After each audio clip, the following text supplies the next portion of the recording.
네, 등기 우편에 의한 발송 송달에 관해서 살펴보겠습니다. 소장의 주소가 A로 기재되어 있어서 법원에서 A로 우편물을 송달했고 송달이 잘 됐습니다. 그런데 원고가 B 지점으로 이사를 했죠. 그리고 법원에 이런 사실을 알리지 않았습니다. 법원에서 A 주소지로 송달했더니 송달이 되지 않았습니다. 그럼 법원은 어떻게 소송을 진행할까요?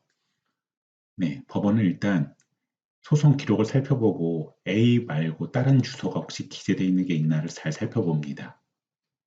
하지만 그렇다고 해서 피고한테 주소를 보정할 것을 명령하거나 직권으로 주민등록표를 조사하거나 이런 식의 조치는 하지 않습니다. 그리고 나서 만약 어떤 다른 주소가 없다고 한다면 민사소송법 165조에 의하여 등기우편으로 발송 송달을 합니다. 왜냐하면 원고가 송달 장소 변경 신고 의무를 위반했기 때문입니다. 또 다른 경우를 한번 볼게요. 소장의 주소가 A로 되어 있습니다. 그런데 법원에서 A로 우편물을 송달했더니 송달이 되지가 않아요. 아마 소장 주소를 잘못 썼거나 아니면 소장을 제출하고 그 사이에 이사를 했거나 뭐 그럴 수가 있겠죠. 송달이 안 되면 법원은 조사를 합니다. 이런 것처럼 뭐 직권으로 주민등록표를 조사한다든지 뭐 이런 식의 어떤 조사를 해갖고 실제 거주지가 B이고 직장이 C라는 것을 알아냈어요. 그리고 이제 법원에서 당연히 이제 실제 거주지인 A는 송달이 안 됐으니까 B, 그 다음에 뭐 직장인 C로 송달을 시도해 봤어요. 하지만 교부 송달, 보충 송달, 유치 송달 등등등 민사소송법에 되어 있는 어떠한 송달도 되지가 않습니다. 그러면 이제 법원은 어떻게 할까요? 송달 가능성이 있는 실제 거주지 B로 등기우편으로 발송 송달을 합니다. 민사소송법 187조에 의해서 이렇게 하게 됩니다. 그러니까 결국 등기우편에 의한 발송 송달은 두 가지 경우가 가능한데요. 일단 한번 어느 곳에 송달이 됐다고 한다면 그 후로 송달이 안 됐다고 하더라도 다른 어떤 특별한 주소가 안 나온다고 한다면은 그 먼저 송달된 주소로 등기우편으로 발송 송달을 할 수가 있고요. 그 다음에 송달이 최초에 되지 않았을 경우에는 조사를 해서 실제 거주지를 찾고요. 실제 거주지로 송달을 시도해 봐서 교부 송달, 보충 송달, 유지 송달 중에 어느 하나가 되면 좋지만 다 안 된다고 한다면 이럴 경우에는 이제 송달 가능성이 있는 실제 거주지 B죠. 일로 등기우편 발송 송달을 합니다. 이 두 가지만이 발송 송달이 가능한 경우입니다.